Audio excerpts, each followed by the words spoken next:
Jali. Om Swastiastu. Baik Ibu Guru dan teman-teman semua yang kami cintai, di sini kami dari kelompok 6 akan mempresentasikan tentang titik impas. Namun sebelum kami melanjutkan presentasi, izinkanlah kami untuk memperkenalkan diri terlebih dahulu. Perkenalkan, nama saya Wayan Raditya Putra, saya bernama Rakyat 35. Dan teman saya? Nama saya Putri Wisata, nama saya juga Putri. Perkenalkan, nama saya Nika Ania Kayani, nomor absen 21. Perkenalkan, nama saya Kade Alina Yasmita, nomor absen 15. Saya Bustri Indahkania Saraswati, nomor absen 4. Baik, kita mulai presentasi. Mulai dari apa itu BEP atau Break Even Point.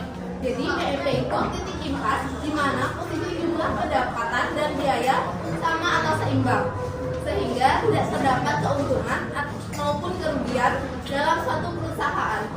Nah, BEP ini biasanya digunakan untuk menganalisis proyeksi sejauh mana banyaknya jumlah unit yang diproduksi atau sebanyak apa uang yang harus diterima untuk mendapatkan titik impas atau kembalinya modal. Selanjutnya bakal dibahas oleh teman saya. Saya akan membahas manfaat dari analisis break-even point. Nah, di sini ada 5 manfaat yang tertera. Yang pertama, penjualan minimal untuk menghindari kerugian. Jadi agar kita mengetahui jumlah penjualan minimal yang harus dipertahankan agar kita tidak menderita banyak kerugian. Dan selanjutnya, jumlah penjualan untuk mencapai keuntungan. Jadi agar kita mengetahui jumlah penjualan yang harus tercapai agar kita memperoleh keuntungan tertentu. Yang ketiga, target untuk memperoleh keuntungan, yaitu artinya untuk kita mengetahui seberapa jauhkah yang harus kita capai untuk memperoleh keuntungan tertentu. Kemudian yang keempat, strategi penjualan agar tidak menderita rugi. Artinya untuk kita mengetahui seberapa jauhkah berkurangnya penjualan agar perusahaan tidak menderita rugi. Kemudian yang kelima, untuk mengetahui efek perubahan harga jual dan volume penjualan terhadap keuntungan yang diberikan. Selanjutnya akan dibahas tentang penerapan analisis break-even point untuk berbagai pengambilan keputusan.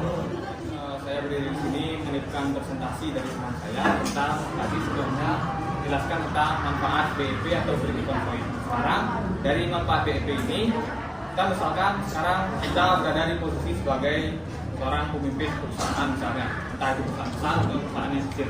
Jadi di sini tujuan kita membuat perusahaan adalah untuk kita mencari keuntungan, kan nggak mungkin kita cari rugi buat perusahaan.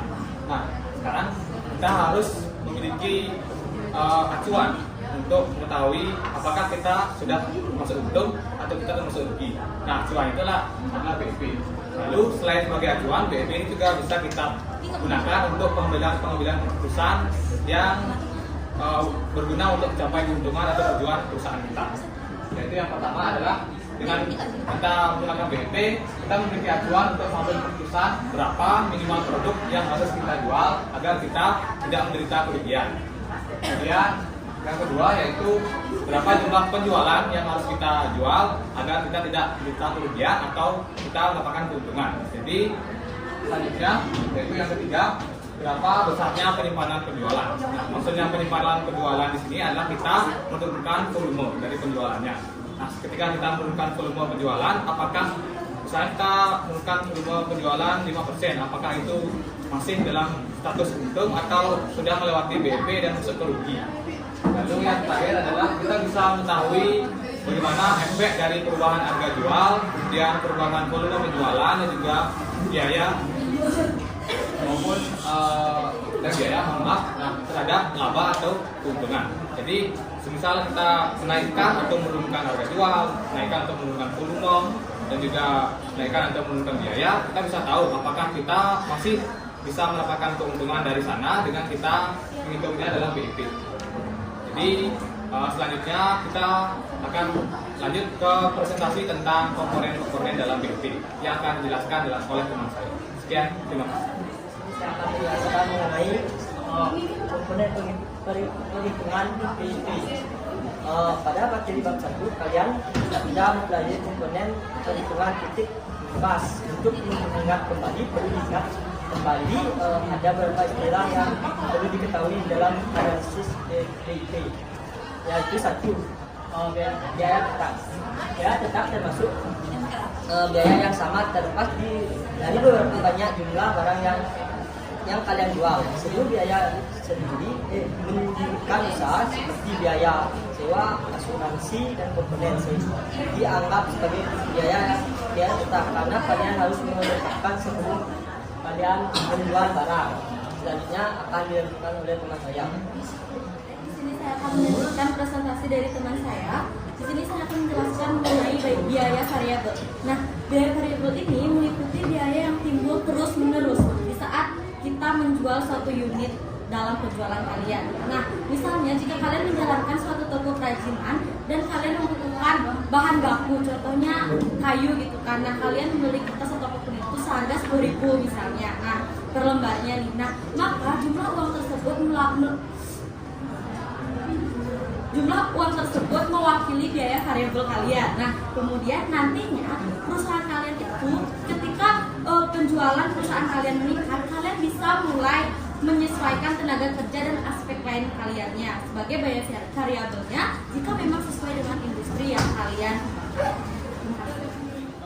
Sekian presentasi dari kelompok kami, kelompok 6. Terima kasih atas perhatian dan juga waktu yang telah diberikan. Di sini kami akan membuka sesi tanya jawab. Jadi apakah dari teman-teman semua ada yang ingin bertanya? Baik, silakan dia. Oke, baik, sebelumnya perkenalkan nama saya Titi Mayangki, nomor absen 26. Jadi di sini aku mau nanya. Nah, untuk BEP ini berlaku di semua perusahaan, kayak misalnya ada perusahaan yang baru banget nih mau berdagang atau jualan itu, mereka harus punya BEP nggak? Terima kasih. Mungkin langsung dijawab ya. Jadi BEP ini istilah simpelnya itu rumus yang memudahkan kita untuk menghitung berapa kita untung dan berapa kita rugi simpelnya. Jadi untuk perusahaan baru mungkin karena belum bisa menyewa orang seperti akuntan dan lain-lain, mungkin disarankan untuk memakai BEP walaupun BEP ini belum diwajibkan. Jadi alangkah baiknya BEP itu digunakan untuk kita lebih tepat menghitungnya dan pas agar kita tidak salah hitung untuk berapa kita jual produknya, berapa kita pasang harga agar kita dapat untung yang kita inginkan sehingga perusahaan kita berkembang. Apakah bisa diterima? Bisa.